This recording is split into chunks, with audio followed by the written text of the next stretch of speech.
ഇന്നൊരു അച്ചാർ റെസിപ്പിയാണ്. അത് നമ്മളുടെ ചൂരയാണ് കേട്ടോ, കറുത്ത ചൂര. ഇത് ക്വാണ്ടിറ്റി കൂടുതലുണ്ടെങ്കിൽ നിങ്ങൾ അതേ രീതിയിൽ ചെയ്തോണേ. എനിക്കിവിടെ കുറച്ചേ ഉണ്ടായിരുന്നുള്ളൂ. കാരണം എന്ന് വെച്ചാൽ പനിയൊക്കെ ആയതിനു ശേഷം ഞാൻ മീനൊന്നും അങ്ങനെ എടുത്തിട്ടില്ല, എല്ലാം ഫ്രീസറിൽ തന്നെ ഇരിക്കുകയായിരുന്നു. അപ്പോൾ ഇത് കുറച്ച് ഞങ്ങൾ കറി വെച്ചതിൻ്റെ ബാക്കി ഉണ്ടായിരുന്നു. അപ്പോൾ ഞാൻ വിചാരിച്ചു എല്ലാം കൂടി എടുത്ത് എങ്ങനെയാണ് കറി വെക്കുന്നത്, അങ്ങനെ ഞാനത് അച്ചാറിടാന്നുള്ള രീതിയിൽ വിചാരിച്ചു കേട്ടോ. സത്യം പറഞ്ഞാൽ ഈ അച്ചാർ ഞാൻ പണ്ട് കൂട്ടുന്നത് ബിക്കാനറിലൊക്കെ ആയിരുന്ന സമയത്ത് അമ്മ വീട്ടിൽ നിന്ന് ഉണ്ടാക്കി തന്നു വിടുമായിരുന്നേ. ബിക്കാനറിലൊക്കെ ആകുമ്പോൾ ഞങ്ങൾക്ക് മീനൊന്നും കിട്ടാനുള്ള ഒരു വഴി ഉണ്ടായിരുന്നില്ല. ഇവിടെയൊക്കെ എനിക്കങ്ങ് മീൻ കിട്ടുന്നുണ്ട്. അതുകൊണ്ട് അങ്ങനെ അച്ചാറിനെ കുറിച്ച് ചിന്തിച്ചിട്ട് കൂടിയില്ല. അപ്പോൾ ഇത് കുറേ ഇരുന്നപ്പോൾ ഞാൻ വിചാരിച്ചു ഇനിയിപ്പോൾ ഇത് കറിയാക്കണ്ട, നമുക്ക് അച്ചാറാക്കാമെന്ന് വെച്ചു. അപ്പോൾ നമ്മൾ ഫ്രൈ ചെയ്ത് മാറ്റുന്നുണ്ട്. ഏത് മീൻ വേണമെങ്കിലും ഇങ്ങനെ ഉണ്ടാക്കാം കേട്ടോ. അല്പം മഞ്ഞളും ഉപ്പും കൂടി ചേർത്തിട്ട്, മഞ്ഞളും ഉപ്പും അല്പം മുളക് പൊടിയും കൂടി ചേർത്തിട്ട് നമ്മളൊന്ന് ഫ്രൈ ചെയ്ത് മാറ്റും. നല്ല ഡീപ്പ് ഫ്രൈ, നല്ല രീതിയിൽ ഫ്രൈ ആക്കി മാറ്റുക കേട്ടോ. ചെറിയ ചെറിയ പീസാക്കുകയാണെന്നുണ്ടെങ്കിൽ ഒന്നുകൂടി നല്ലതാണ്.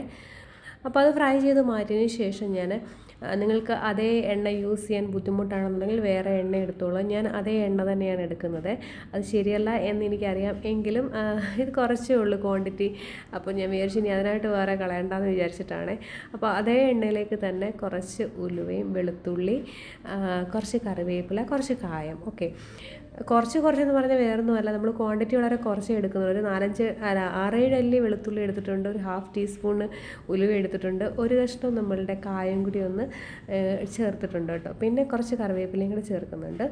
എന്നിട്ട് നന്നായിട്ടൊന്ന്, ഇതിപ്പോൾ ഞാൻ പാനിൽ നിന്ന് ഇറക്കിയ ആ എണ്ണ ചൂടോടുകൂടി തന്നെ താഴെ ഇരിക്കുകയാണ്, നമ്മൾ സ്റ്റൗവിൽ വെച്ചിട്ടില്ല കേട്ടോ. നന്നായിട്ടൊന്ന് ഇളക്കിയിട്ട് നമുക്ക് ആ വെളുത്തുള്ളി ജസ്റ്റ് ഒന്ന് മൂത്ത് വരണം കേട്ടോ, പച്ച ഒന്ന് മാറി കിട്ടണം. പിന്നെ ഇതിലേക്ക് നമ്മൾ ചേർക്കുന്നത് കാശ്മീരി ചില്ലി പൗഡറാണ്, നല്ല ഒരു കളറ് കിട്ടാൻ വേണ്ടിയിട്ട്. ചിലവർ ഇതിൻ്റെ അകത്ത്, ചിലവരല്ല. എൻ്റെ അമ്മ സാധാരണ കുടംപുള്ളി കുത്തി ചതച്ച് ചേർക്കാറുണ്ട് കേട്ടോ. ഇതിപ്പോൾ ഞാൻ കുടംപുള്ളി അല്ല ചേർക്കുന്നത്, വിനെഗറാണ് ചേർക്കുന്നത് കേട്ടോ. അപ്പോൾ ഇതിലേക്ക് നമ്മൾ കുറച്ച് കാശ്മീരി ചില്ലി പൗഡറും കൂടി ചേർക്കുന്നുണ്ട്. എന്നിട്ട് നല്ല രീതിയിൽ തന്നെ, കുറച്ചെന്ന് പറഞ്ഞു കഴിഞ്ഞാൽ ഞാൻ പറഞ്ഞല്ലോ വളരെ കുറച്ച് ക്വാണ്ടിറ്റിയേ ഉള്ളൂ. ഞാൻ ജസ്റ്റ് ഒന്ന് ഉണ്ടാക്കി കാണിക്കുന്നതേ ഉള്ളൂ. ക്വാണ്ടിറ്റി കൂടുതൽ എടുക്കുമ്പോൾ നിങ്ങൾ അതിനനുസരിച്ച് ചേർത്തോളുക. മുളക് പൊടിയുടെ അളവൊക്കെ ഒന്ന് കൂട്ടുക. ഈ ഒരു മെത്തേഡിൽ തന്നെ ഉണ്ടാക്കിയാൽ മതി കേട്ടോ. പിന്നെ ചിലവർ പിഴുപുളി വേണമെങ്കിൽ പിഴിഞ്ഞൊഴിക്കാറുണ്ട് പുളിക്ക് പകരമായിട്ട്, അല്ലെങ്കിൽ കുടംപുളി കുത്തി ചതച്ച് ചേർക്കാറുണ്ട്. അപ്പോൾ അത് ഓരോരുത്തരുടെ ഇഷ്ടം പോലെ ചെയ്യാം. ഞാനിപ്പോൾ ചേർത്തിരിക്കുന്ന ഇതിൽ വിനെഗറാണ്, വിനാഗിരി ഇല്ലേ നമ്മുടെ വൈറ്റ് വിനെഗറാണ് ചേർക്കുന്നത് കേട്ടോ. അപ്പോൾ ഒന്ന് അല്പം ഉപ്പും കൂടി ചേർത്തൊന്ന് ഇളക്കി യോജിപ്പിച്ചതിന് ശേഷം ഒരല്പം വിനെഗറും കൂടി ചേർത്ത് കഴിഞ്ഞാൽ കേടുകൂടാതിരുന്നോളൂ കേട്ടോ. അപ്പോൾ മീനൊക്കെ വീട്ടിൽ കിട്ടുന്ന സമയത്ത് മത്തി വേണമെങ്കിൽ ഇങ്ങനെ ചെയ്യാം. മത്തി നല്ല രീതിയിൽ നല്ല ക്രിസ്പി ആയിട്ട് അങ്ങോട്ട് ഫ്രൈ ചെയ്തെടുത്തതിന് ശേഷം ഇങ്ങനെ അങ്ങോട്ട് ഉണ്ടാക്കി വെച്ച് കഴിഞ്ഞാൽ ഉണ്ടല്ലോ, മീനൊന്നും ഇല്ലാതിരിക്കുന്ന സമയത്ത് നമുക്ക് അതിൽ ഒരു കഷ്ണം എടുത്ത് കഴിച്ചിട്ട് ചോറൊക്കെ കഴിക്കാതെ, ഒരു രസമോ അല്ലെങ്കിൽ എന്തെങ്കിലും ഒരു മോരോ എന്തെങ്കിലും മതിയാവും. ഈ ഒരു കഷ്ണം കൂടി ഉണ്ടെന്നുണ്ടെങ്കിൽ സംഭവം സെറ്റാണ് കേട്ടോ. അപ്പോൾ റെസിപ്പികളൊക്കെ ഇഷ്ടപ്പെടുന്നുണ്ടെങ്കിൽ ലൈക്ക് ചെയ്യാനും ഷെയർ ചെയ്യാനും മറക്കരുത്. ചാനൽ ഇതുവരെ സബ്സ്ക്രൈബ് ചെയ്യാനും കാണുന്നെങ്കിൽ ഒന്ന് സബ്സ്ക്രൈബ് ചെയ്തേക്കണേ. അതിനോടൊപ്പം തന്നെ ബെല്ലൈക്കണും കൂടി ഒന്ന് പ്രസ് ചെയ്തേക്കണേ. അപ്പോൾ എപ്പോഴും ഇങ്ങനെ പറയുന്നതാണെന്ന് നിങ്ങൾ വിചാരിക്കരുത് കേട്ടോ. നിങ്ങളുടെയൊക്കെ സപ്പോർട്ടൊക്കെ ഉണ്ടെങ്കിൽ മാത്രമേ വീണ്ടും വീഡിയോസൊക്കെ ഇടാനായിട്ട് തോന്നുകയുള്ളൂ. അല്ലെ പിന്നെ ഒന്നും ഉണ്ടാക്കും, പക്ഷേ ഞാനങ്ങനെ വീഡിയോസൊന്നും എടുക്കാറൊന്നുമില്ല. എന്തായാലും ഞാൻ ഉണ്ടാക്കുന്ന വീഡിയോസിന് അങ്ങനെ എന്താ പറയുക, റെസിപ്പികളൊക്കെ ഞാൻ ജസ്റ്റ് വീഡിയോ എടുത്ത് അപ്ലോഡ് ചെയ്യുന്നതേ ഉള്ളൂ കേട്ടോ.